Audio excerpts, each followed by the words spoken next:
Hello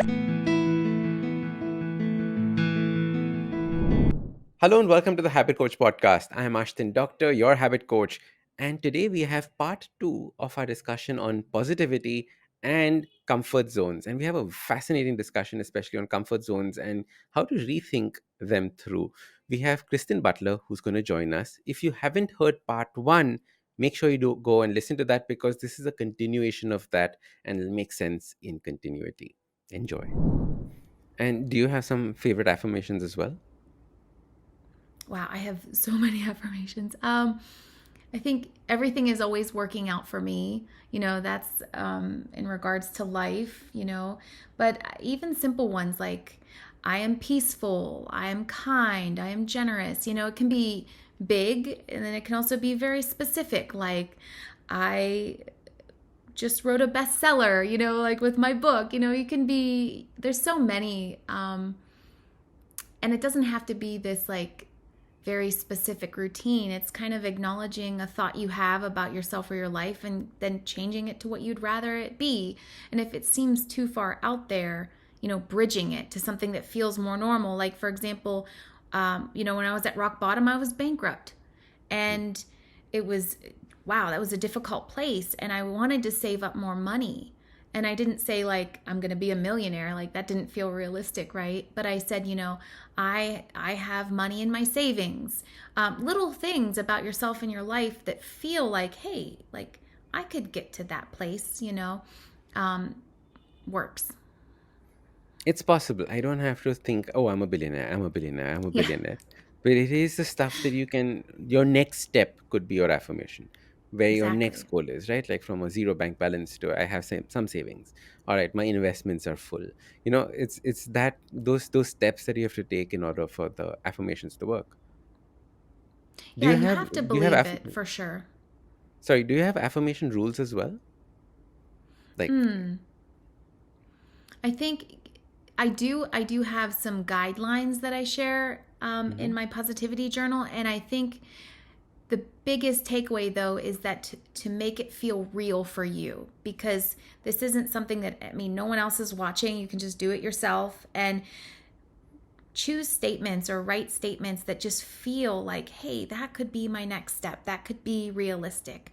And how you can if you can have a big goal like I want to be a millionaire or I'm a millionaire, but how are you going to bridge that? The bridging it is just so important, so it feels real to you, so there's no resistance. There's no resistance in it. Absolutely. Hmm. So it has to feel real, and you can say it whenever. You can do it throughout the day. You can have different affirmations throughout the day. So you're just constantly filling your mind up with these positive thoughts. Correct? Yeah, I think it's really important though to keep the same ones, Okay. um, because I mean, everyone's different, but for me, when I would achieve that, I would get a new one. And so Hmm. it was like when I do that, I'm kind of when you're doing affirmations intentionally, you're ingraining that thought into your body, literally, your mind and your body.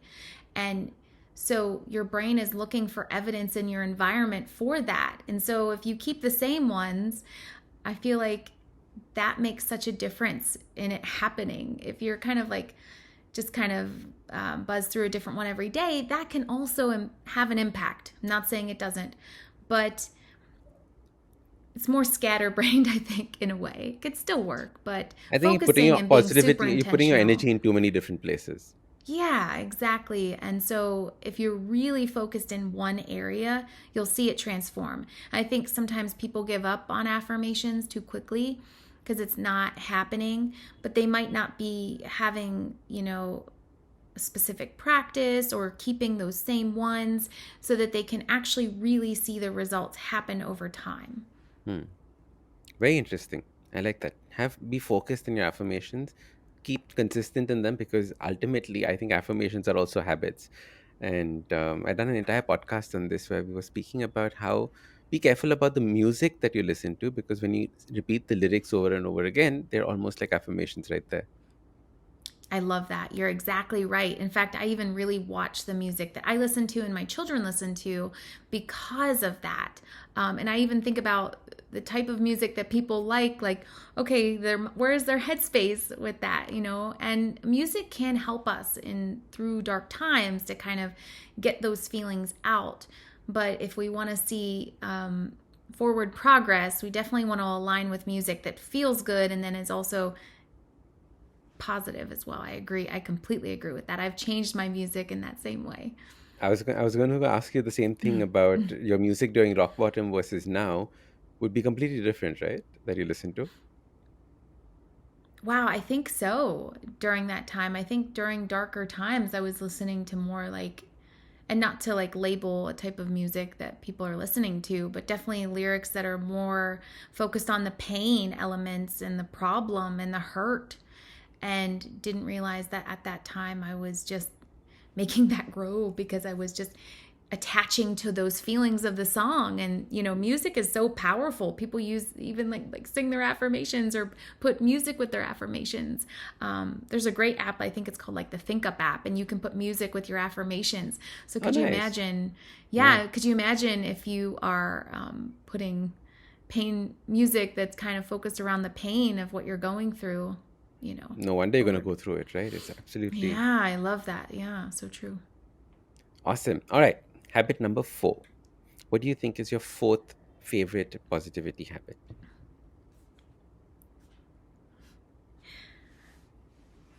Wow, that's good. I think mental health checks, like checking in with my mindset of where I am, how I'm feeling, and then how I can move to where I want to be.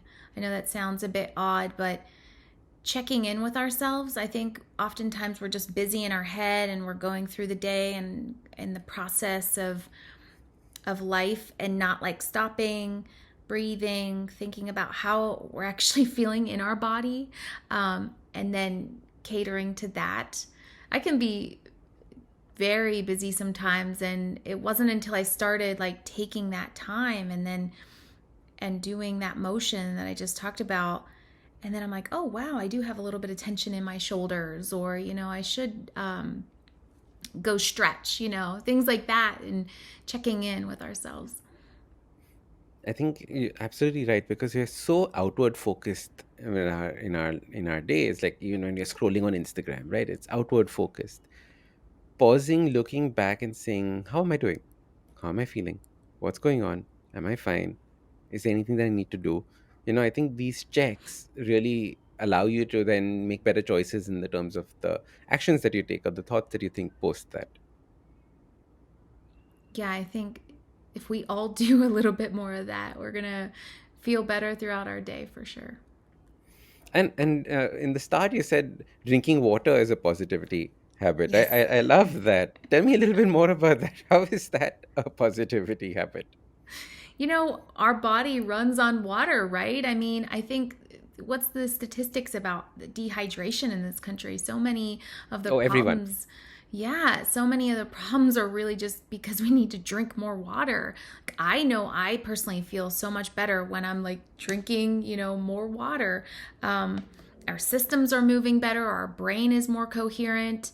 And so I think it's these little things that we might forget about that actually make the most difference, that's nearly free, that can help us live longer, happier lives. And to me, that's totally a positivity habit if it's going to help me live a longer, happier, healthier life. There was this funny meme that was going around saying that we're basically 75% water, so we're basically cucumbers with anxiety, and and now we can say we're cucumbers with positivity. Yeah. I think that is a better way of thinking about it. I love that. That's good. I like that. So, Kristen, you speak about comfort zones as well, right? Like, I remember you were talking about this just before the podcast we started. So, there's positivity and there's comfort zone. What is the deal with comfort zones? Yeah, so to me, a comfort zone, our current definition of the comfort zone is really not a very comfortable place. And so I want to redefine our comfort zone.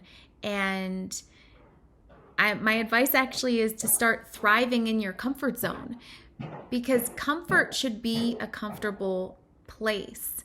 And our current definition describes a complacent place, place of inaction, a place when you look deeper, your inaction is due to fears or insecurities, or feeling like life is not rigged in your favor. So I want to take positivity the next level and make a comfort zone actually a comfortable place where people can thrive. It's full of positive emotion.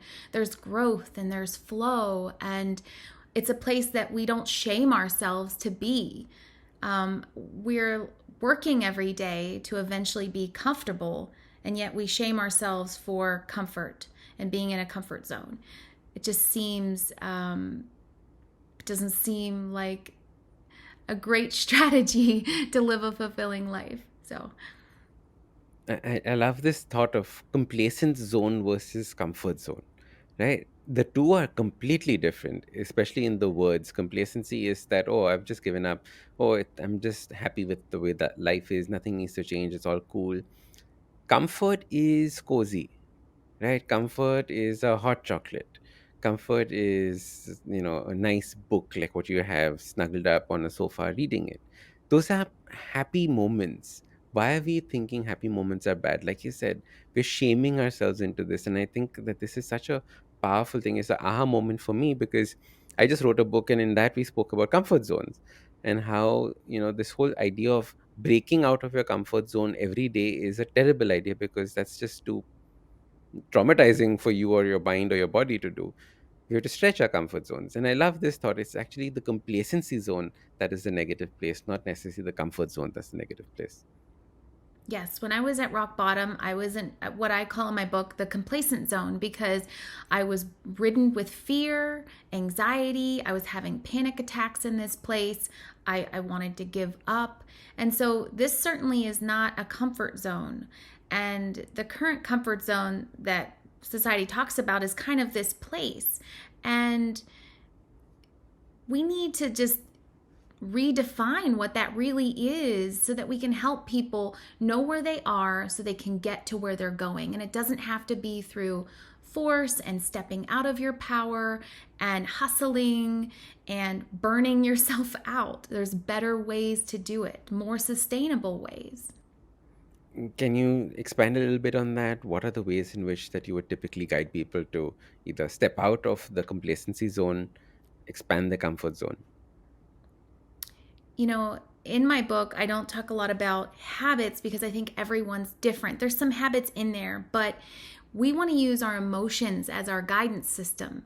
And so, how do we get back to gratitude from where we are? And we've already kind of talked about that in this episode so far.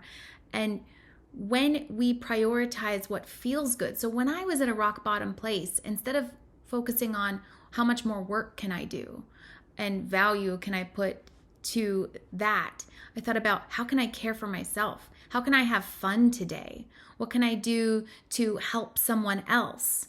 And when we take that focus off of the hustle and the grind and the forcing and success, and we get into a flow, and that's what I talk about as the comfort zone, and ask ourselves, what do we need? What would feel good? What would be fun? These questions are so important to our day. And as they build up over time, it changes your whole perspective and then your whole life from that place. I'm having so many aha moments while you're talking about this, right? Because normally we think about flow as doing that difficult thing, just that at edge of our comfort zone. But it is so important that that flow is still part of our comfort zone. It is not something that we're doing that is so dramatically out there.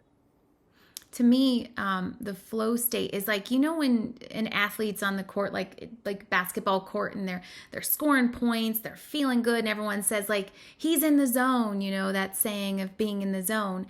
I feel like we all have access to being in the zone, and that's really like the ultimate experience of the comfort zone is feeling good, being in the flow, harnessing our gifts, having fun, doing well, and being aligned with our purpose and our mission. Because we're here to live out our mission, and there's just so many people who are not, and to me, that's just such a tragedy. In your book, so you have a book on comfort zones, you have a book on positivity. What other books do you have? Are there a series of them? Yeah, so I have the positivity journal, 3 minute positivity journal, and then we are Hmm. coming out. That's a 60-day. We are coming out with a 90-day in June because of demand. Everyone wanted to continue going, and they went through many editions of that first one. And then I have the comfort zone that is out April 18th. And yeah, so that's 3 books by June. I'll have three. Fantastic. What was the thought behind making these books, writing these books? you know, Positivity and prioritizing what felt good, what felt comfortable, completely changed my life, all areas of my life, as I said, when I was at rock bottom.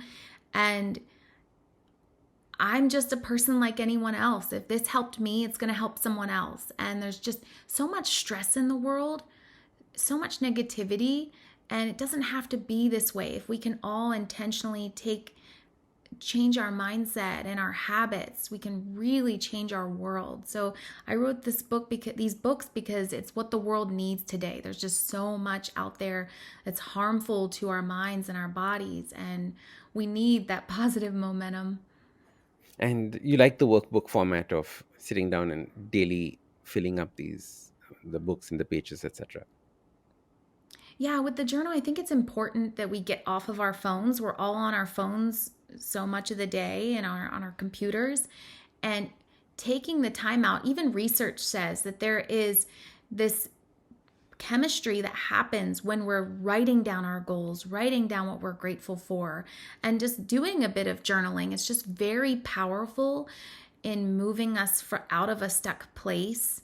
And our community, Power Positivity, was just full of people who wanted more positive in their life, but they didn't know what to do. And so I wanted to help them take action. And so this was a quick 3 minutes a day in the morning and 3 minutes at night, a quick way to get that momentum going when they commit to it. Fantastic. Kristen, finally, can you tell us a few of the stories of people who've been using the journal, or people that you've coached on what kind of changes happen in their life with becoming more positive? Yeah, that's a great question. So many people have written to me that they're on their first, second, third. There's one lady I even dedicated in my new book. She did 4 journals, and people have seen promotions at work. It's helped them through grief. I never really realized that the book would help someone through grief, and I just loved that because that's such a difficult place to move through. They've seen just every area of their life transform, that's why they continue to do it every day, because they not only feel good, but then over 30, 60 days they start seeing changes in their life, and they're like, oh, this really works. So I made it in a way that it's just all the different habits that I did during that decade to rebuild my life, and kind of tried to compact it into a morning and an evening entry to make it super easy and functional for someone who has a busy life but wants to start making changes. It's so interesting, right? A busy life wants to start making changes, and you see such a dramatic effect by just changing the way that you think about the situations around you.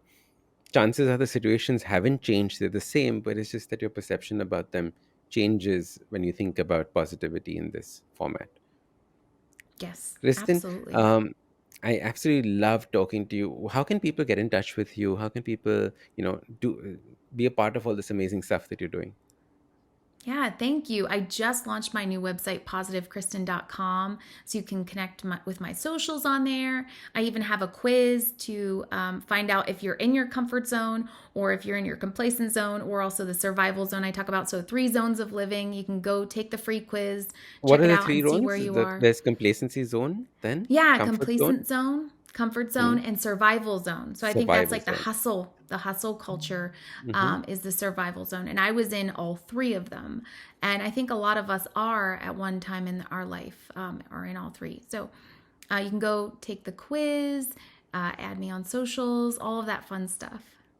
Amazing. What are your social handles? Positive Kristen, yeah, Positive and I Kristen mean, everywhere. me personally, Positive Kristen, then Empower Positivity, the brand.